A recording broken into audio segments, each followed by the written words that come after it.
Hi, and welcome back to another video on the rock cycle.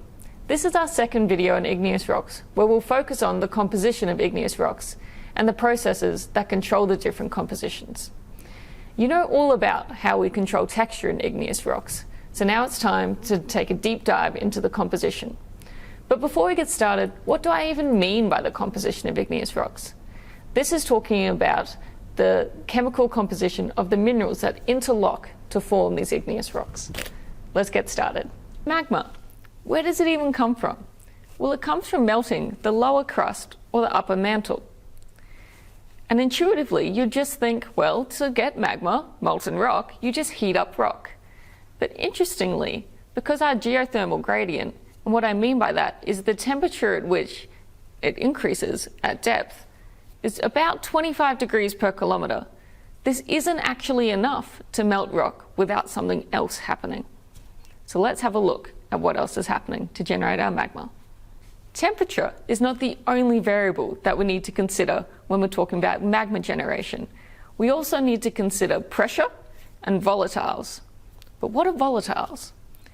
These are simply other things within the melt, such as gas or water.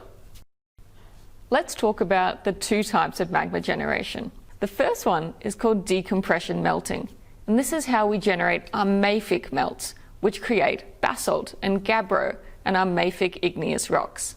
The second one that we'll discuss involves volatiles, and this is how we create our felsic igneous melts, which produce our rocks such as rhyolite and granite. So let's dive in to our decompression melting, which creates our mafic igneous rocks. This magma is generated directly from the mantle. How cool is that? And as the name might suggest, it's created by decompression. So therefore, I mean lowering the pressure of the mantle above it. How can this happen? For this, we need to think about plate tectonics again. So if you consider two ocean plates, they're locked together. And once they start pulling apart, you're reducing the pressure in the center bit.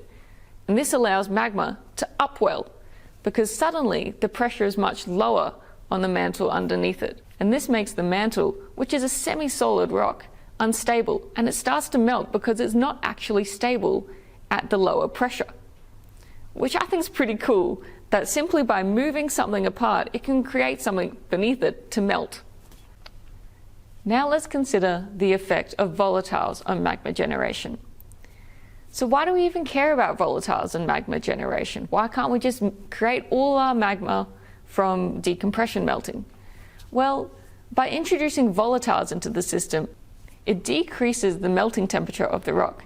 Therefore, the amount of temperature required to melt to generate your magma is much less.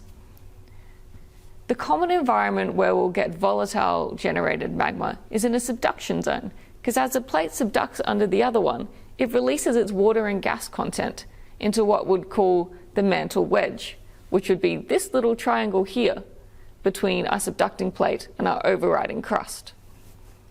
So what this does, it releases this volatiles into that section, meaning that that little bit in the mantle wedge can begin to melt. And because it's hot, it rises buoyantly into the overlying crust and begins to melt that as well.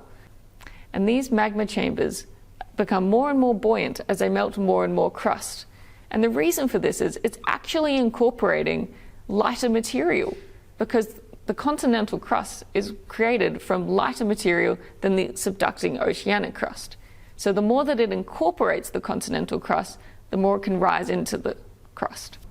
So in summary, the composition of igneous rocks is controlled by the composition of the magma from which it cooled from. And there are three main ways that we can get different compositions of magma. The first one is by increasing the temperature of the rock beyond which it can be a solid at, which creates the rock to melt and form a magma. Another way we can create magma is through upwelling deep rocks from the mantle, decreasing the pressure above it, forming decompression melting.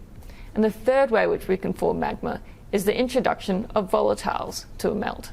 And this decreases the melting temperature of the rock so that melting can occur, commonly within subduction zones. In our next videos, we're going to move on past igneous rocks into the exciting world of sedimentary rocks.